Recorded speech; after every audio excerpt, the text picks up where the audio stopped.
ગુજરાતમાં છેલ્લા કેટલાક સમયથી દાદાનું બુલડોઝર ફરતું જોવા મળ્યું છે, જેમાં ગેરકાયદેસર બાંધકામો ઉપર ગુજરાત સરકારે તવાઈ બોલાવી જગ્યાઓ ખુલ્લી કરવામાં આવી છે.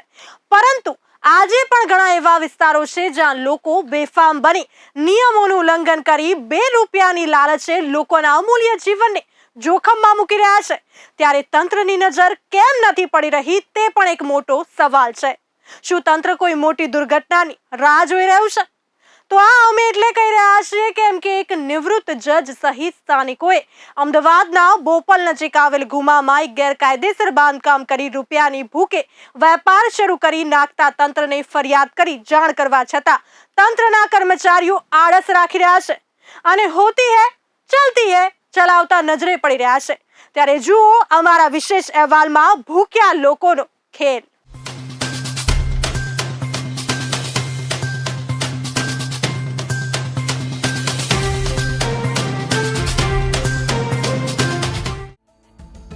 રૂપિયાની ભૂખે કર્યું ગેરકાયદેસર બાંધકામ. પરમિશન વિના બાંધકામ કરી વેપારના હેતુમાં કર્યો ઉપયોગ. રૂપિયાના લાલચુ માલિકો લોકોના જીવને મૂકી રહ્યા છે જોખમમાં. નાયબ કલેક્ટરના હુકમની પણ થઈ રહી છે અવગણના. અલ્લાહ મહેરબાન તો ગધા પહેલવાન. ગુજરાતમાં રાજકોટ ગેમ ઝોન, તક્ષશિલા કાંડ જેવી અનેક દુર્ઘટનાઓ સામે આવી ચૂકી છે, છતાં પણ તંત્ર શીખ લેવાની જગ્યાએ મનમાની જ કરી રહ્યું છે. અને તેનું તાજું ઉદાહરણ એટલે અમદાવાદમાં આવેલ ઘુમા પાર્ટી પ્લોટ, જેનું નામ સરદાર શ્રી 808 આવેલ છે, જેના માલિકો હિતેશ પટેલ અને રાકેશ પટેલ છે. આ બંને માલિકોને લોકોના જીવની નથી પડી, પણ એમને તો કમાવા છે રૂપિયા અને રાતોરાત બની જવું છે કરોડપતિ. તમારા જીવનું જે થવું હોય તે થાય, પણ અમને તો અહીંયા રૂપિયા જોઈએ છે. તમને એમ થતું હશે કે આ પાર્ટી પ્લોટ છે તો રૂપિયાની ભૂખ કેવી રીતે? તો જાણો ગ્રાફિક્સ સાથે. પાર્ટી પ્લોટમાં નથી બાંધકામની પરમિશન. રહેણાંક પ્લોટમાં કમર્શિયલ હેતુનો થઈ રહ્યો છે ઉપયોગ. પાર્ટી પ્લોટમાં સલામતીની નથી કોઈ સુવિધા. પાર્ટી પ્લોટમાં નથી ફાયરની પણ વ્યવસ્થા. નથી કોઈ વ્યવસ્થા, નથી કોઈ પરમિશન, છતાં ઉપયોગ થઈ રહ્યો છે પ્રસંગોમાં. પાર્ટી પ્લોટમાં લગ્ન, બર્થડે પાર્ટીઓ જેવા થઈ રહ્યા છે પ્રસંગો. પરમિશન વિના અને સલામતી વિના પ્રસંગો બની શકે છે જોખમી. અહીંયા પાર્ટી પ્લોટમાં લગ્ન જેવા અનેક પ્રસંગો થાય છે, ત્યારે અહીંયા જ એક લગ્નમાં ફટાકડા ફોડવામાં આવતા હતા અને ત્યાં જ પાર્ટી પ્લોટના દરવાજા ઉપર લગાવેલ ફૂલોના ડેકોરેશનમાં આગ લાગી છે. સદનસીબે આગ વિકરાળ થાય તે પહેલા જ ત્યાંના લોકો પાણીથી આગને કાબૂમાં લેતા વિડીયોમાં નજરે પડી રહ્યા છે. ત્યારે આવી પાર્ટી પ્લોટમાં ગેરકાયદેસર રીતે ઉજવણી થતા ક્યારેક જોખમી બની જાય તે કહેવું મુશ્કેલ છે, કેમ કે અહીંયા નથી કોઈ પણ પ્રકારની ફાયર સેફટી. અહીંના માલિકોને તમારા જીવની નથી પડી, બસ એમને તો કાવડિયામાં જ રસ છે. તો જુઓ શું કહી રહ્યા છે અહીંના સ્થાનિકો. રેસિડેન્શિયલ એરિયામાં જે ગેરકાયદેસર બાંધકામ ઊભું કરવામાં આવ્યું છે, જે ત્યાં પાર્ટી પ્લોટ ઊભું કરવામાં આવ્યું છે, એ પાર્ટી પ્લોટમાં હમણાં ફટાકડા ફોડવાના કારણે એક આગનો બનાવ પણ જ્યારે અમારા કેમેરામાં કેદ થઈ ચૂક્યો હતો. હાલાંકિ કોઈ પણ પ્રકારની મોટી હોનારત થતાં એ બચી ગઈ છે, પરંતુ હવે એ બીજા ઘણા વિષય પર આપણે જે છે એ સ્થાનિક સાથે વાત કરીશું. બેન, આપનું નામ જણાવશો? જાગૃતિબેન.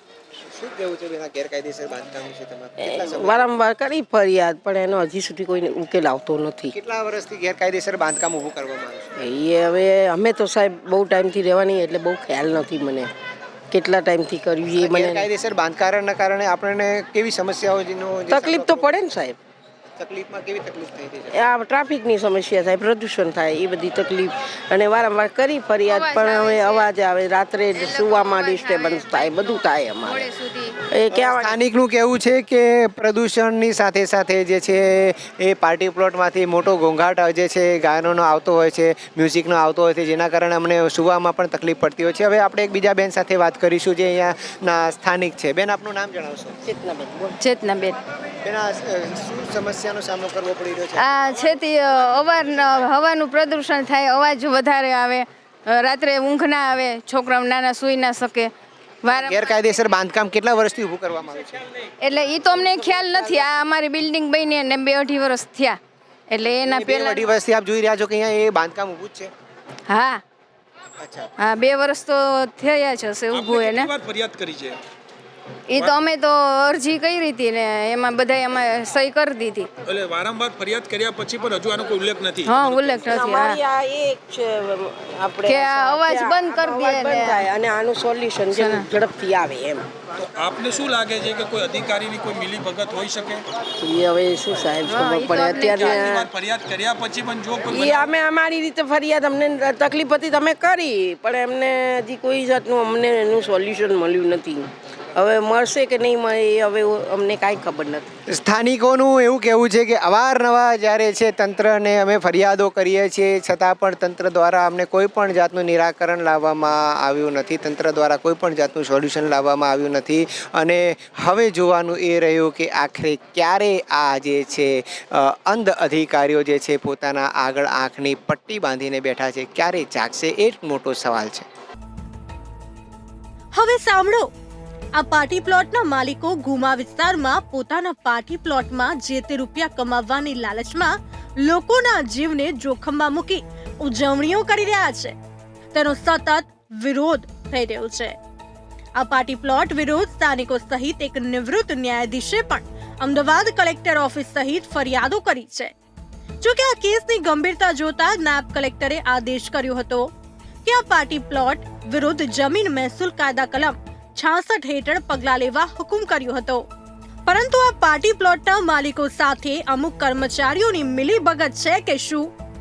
હુકમ બાદ પણ હજુ આ પાર્ટી પ્લોટના માલિકો હજુ પણ પોતાની મનમાની જ ચલાવી રહ્યા છે અને નિયમોનો સતત ઉલ્લંઘન કરી હજુ પણ કોમર્શિયલ ઉપયોગ કરી લોકોના જીવને જોખમમાં મૂકી રહ્યા છે.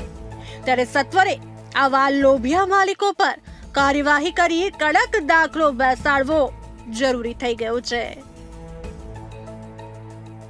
રજા ચિઠ્ઠી વગર બાંધકામ કરતા 26/9/2024 અપાઈ નોટિસ. જમીન મહેસૂલ કાયદા કલમ 66 હેઠળ પગલાં લેવા કરાયો હુકમ. તંત્ર દ્વારા હેતુ ભંગ થતા ફટકારાયો હતો 10 લાખથી વધુનો દંડ. પાર્ટી પ્લોટમાં કરાયું ગેરકાયદેસર બાંધકામ. પાર્ટી પ્લોટમાં મકાન ઓફિસનું કરાયું બાંધકામ. ગેરકાયદેસર 6 હેલોજન લાઇટના મોટા થાંભલા ખડકી દેવાયા. પતરાના શેડવાળી ઊભી કરાઈ 9 દુકાનો. ખુલ્લા પાર્ટી પ્લોટના ફરતે ઊભી કરાઈ દિવાલ. ગુમા નજીક આવેલી સરદારશ્રી પાર્ટી પ્લોટમાં ગેરકાયદેસર ઉપયોગ થતા સ્થાનિકો રોષે ભરાયા હતા અને તેમને કાયદેસર કાર્યવાહી કરી હતી, જેમાં એક નિવૃત્ત ન્યાયાધીશે પણ અવાજ ઉઠાવ્યો હતો. પરંતુ હજુ દંડ જેવી કાર્યવાહી કરીને જ તંત્રએ સંતોષ માન્યું છે.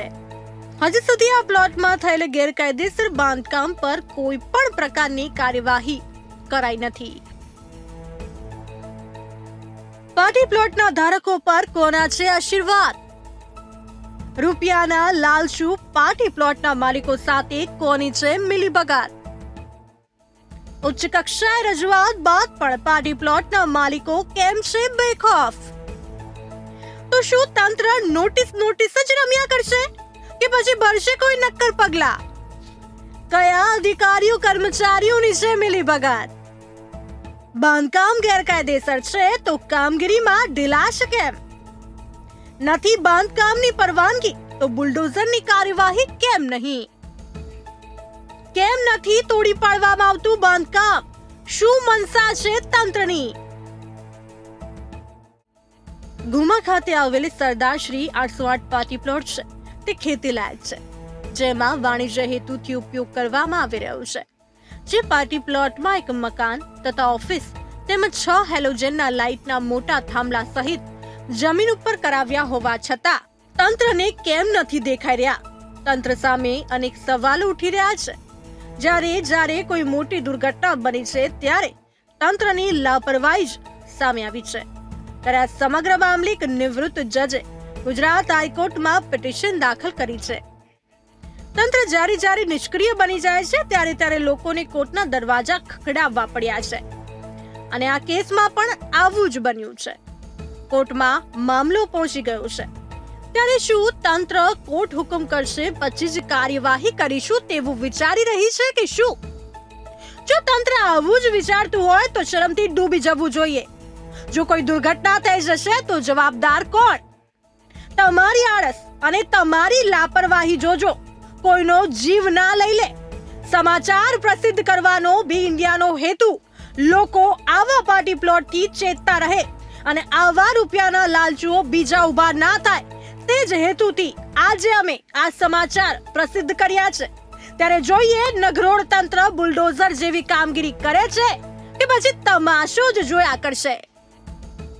વધુ એકવાર અમદાવાદ શહેરના આબોપલ વિસ્તારમાં જે છે એ ગેરકાયદેસર બાંધકામનો કિસ્સો જ્યારે બહાર આવ્યો છે ત્યારે હું જે દ્રશ્યો આપને બતાવી રહ્યો છું, મારા કેમેરામેન હું કહીશ કે આપને એ દ્રશ્યો બતાવશે કે એ મસ્ત મોટી જગ્યામાં જે છે એક પાર્ટી પ્લોટ ઊભું કરી દેવામાં આવ્યું છે અને એની પાર્ટી પ્લોટની ફરતે ચારે બાજુ જે છે એ મોટી દુકાનો ઊભી કરી દેવામાં આવી છે. અને એ પાર્ટી પ્લોટની અંદર આપ નિહાળી શકો છો કે અત્યારે જે લગ્નનું કાર્યક્રમ થઈ રહ્યો છે અને સાહેબ એ તમામ પ્રકારના આ કાર્યક્રમમાં એ પાર્ટી પ્લોટ મોટી રકમ વસૂલીને અને પૈસા કમાવાના ધંધા જ્યારે કરી રહી છે ત્યારે અમદાવાદ મ્યુનિસિપલ કોર્પોરેશને એની નોંધ લીધી નથી. અને જ્યારે નાયબ કલેક્ટરનાઓએ હુકમ કર્યું છે આ બાંધકામને તોડી પાડવા માટે ત્યારે નાયબ કલેક્ટરનાઓના હુકમને પણ અવગણના કરવામાં આવી રહી છે અને અમદાવાદ મ્યુનિસિપલ કોર્પોરેશનના અધિકારીઓ દ્વારા કોઈ પણ જાતની કાર્યવાહી કરવામાં આવેલ નથી.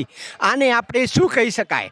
એ ગુલાબી નોટોની હારમાળા કહેવાય કે પછી કોઈનું દબાણ આવ્યું હોય એવું કહેવાય કે પછી કોઈનું પીઠબળ કામ કરી રહ્યું છે? એ તમામ સવાલોના જવાબો જે છે એ ગુજરાતની જનતા સ્થાનિક લોકો ઉઠાવી રહ્યા છે.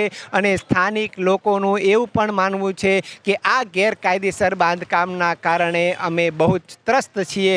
માટે હવે જોવાનું એ રહ્યું કે તંત્ર કેવી કામગીરી કરી રહી છે, નિષ્પક્ષ રીતે કામ કરશે કે પછી એ જ ગુલાબી નોટોના હારમાળા દ્વારા એ જે છે એ બાંધકામ આમને આમ જ યથાવત રહેશે. કેમેરામેન રાહુલ સાથે મહેશ વાધવાણી, બી ઇન્ડિયા ન્યૂઝ, અમદાવાદ.